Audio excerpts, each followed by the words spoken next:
ছাদে গরু, তিনতলার ছাদে, নির্মাণাধীন বাড়ি।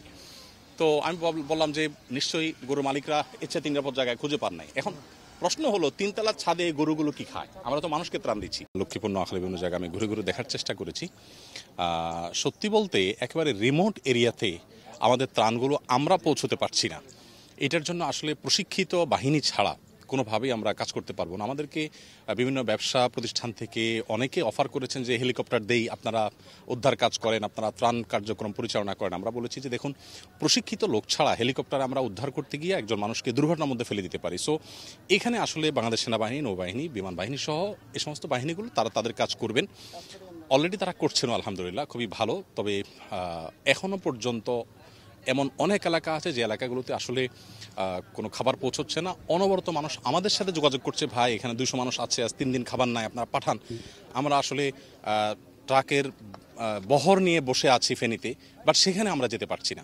তো আমরা যেটা করছি, গতকাল মহিপালে বাংলাদেশ সেনাবাহিনীর কাছে আমি 2000 পরিবারের জন্য শুকনো খাবার 8-10 দিন চলে যেতে পারে বা 5-7 দিন চলে যেতে পারে লিস্ট, এরকম খাবার আমি দিয়ে আসছি। আজকে আমরা আরও কয়েক কাভার্ড ভ্যান ইনশাআল্লাহ বাংলাদেশ সেনাবাহিনীর হাতে হস্তান্তর করব। আমার মনে হয়েছে যে এখানে তাদের রোলটা অনেক গুরুত্বপূর্ণ আমাদের সাধারণ মানুষের চাইতে। আমরা সাধারণ মানুষের যে ভালোবাসাগুলো সেগুলোকে প্যাকেট করে আমরা প্রস্তুত করে দিচ্ছি, বাকি কাজটা তারা করবেন। তবে এখনও পর্যন্ত অনেক মানুষ ইনফরমেশন গ্যাপের কারণে খুবই মনোবেদনার মধ্যে আছেন। আমি গতকালকে ফেনীর ছাগলনাইয়া এবং পরশুরামের দিকে যেতে যে রোডটা, মিজান রোড, যেটা সবচেয়ে বেশি এফেক্টেড, সেই রোডে আমি একটি স্পিড বোটে করে বিকেল 5:30 থেকে রাত 8:30 পর্যন্ত আমি চলেছি। বোধহয় সব মিলিয়ে 3-4 কিলোমিটার পথ আমি যেতে পারিনি। কিছু দূর ঠেলে, কিছু দূর নেমে, কিছু দূর ইঞ্জিনে আমরা চলেছি। মাগরিবের পরে বিশেষ করে ঘুটঘুটে অন্ধকারের মধ্যে অনেকগুলো স্পিডবোট চলছে, সেখানে কারো গায়ে পড়ছে না, কোনো ট্রাক এলে ধাক্কা পড়ছে, এরকম একটা পরিস্থিতি। সেখানে এমন মানুষও পেয়েছি যে গত 5 দিন যাবৎ 2জন ভদ্রমহিলা ইয়াং, আমি দেখেছি বুক পানিতে তারা হাঁটছেন এবং মনে হলো যে তারা খুবই ক্লান্ত, বিপদগ্রস্ত হবেন। আমরা আমাদের স্পিডবোট থেকে কয়েকজনকে নামিয়ে আমি তাদেরকে তুলে নিলাম এবং আমি জিজ্ঞেস করলাম, বোন আপনাদের সমস্যাটা কি বলবেন? উনি আমাকে বললেন, আমরা 4-5 দিন যাবৎ আমরা 3 জন ভাই বোন, 1জন ছেলে 2জন মেয়ে, আমরা এখানে মহিপাল একটা হোটেলে এসে উঠেছি। আমাদের মা পরশুরামে তিনি বেঁচে আছেন না মারা গেছেন, কি করছেন, আমরা ইনফরমেশনটা জানতে পারছি না। তো মোবাইল সিস্টেম অনেকটা ভেঙে পড়েছে, যোগাযোগ ব্যবস্থা ভেঙে পড়েছে, যার কারণে যোগাযোগ করা যাচ্ছে না। তো বললেন যে আমরা আসলে এই শুধু মাটা বেঁচে আছেন কিনা এই ইনফরমেশনের জন্য আজ 5 দিন প্রতিদিন সকালে এই পানি দিয়ে আমরা যাই কয়েক মাইল, আবার ফিরে আসি বিকেলে সন্ধ্যায়।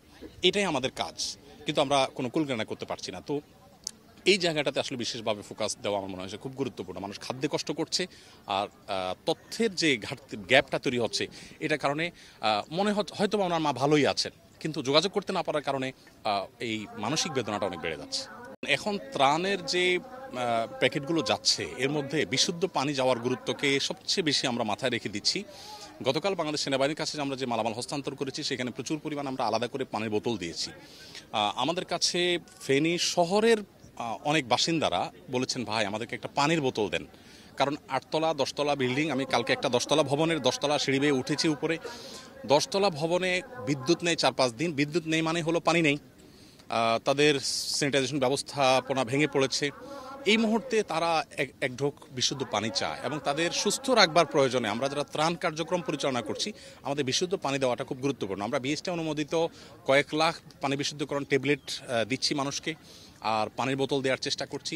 মূলত ওই রোডটাতে কিছুটা আপনার পানির কারণে রোড বন্ধ ছিল, আমাদের কয়েকটা কাভার্ড ভ্যান 2-3 দিন সেখানে আটকা পড়েছিল, সেখানে শত শত ট্রাক পড়ে আছে। বাংলাদেশের সাধারণ মানুষ এই যে ঐক্যবদ্ধ প্রচেষ্টা করছে মানুষের পাশে দাঁড়াবার জন্য, এটা আসলে বিরল এবং এটা নতুন একটা দৃষ্টান্ত আমরা দেখতে পেলাম। টিএসসিতেও দেখেছি, আমরা আসুনা ফাউন্ডেশনেও দেখেছি।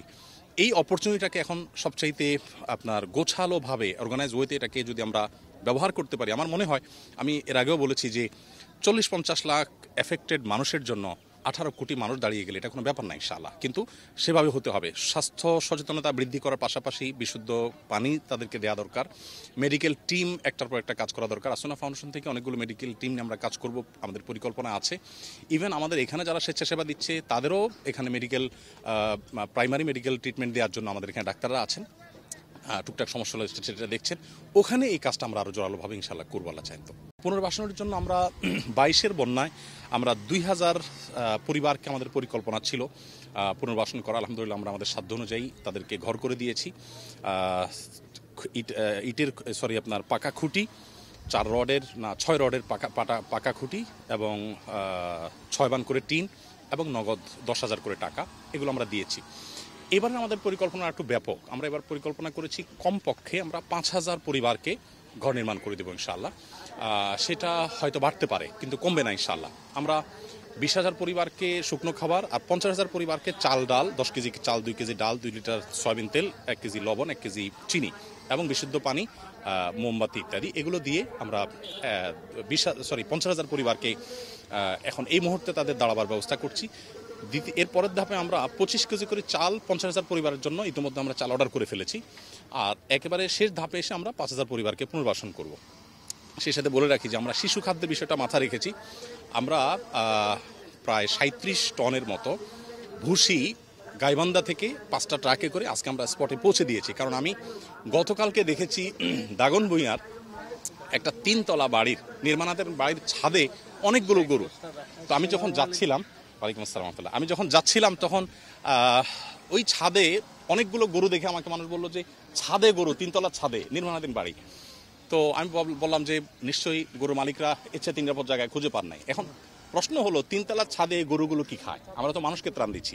তো আমরা সেজন্য গোখাদ্য হিসাবে 37 টন গোখাদ্য ইতিমধ্যে স্পটে আমরা পৌঁছে দিয়েছি। বাচ্চাদের জন্য গরু দুধ দিচ্ছি, আর এমনকি বাচ্চাদের এবং মেয়েদের জন্য আরও যে সমস্ত প্রোডাক্টগুলো দরকার হয় সেগুলো কিন্তু আমরা সরবরাহ করেছি।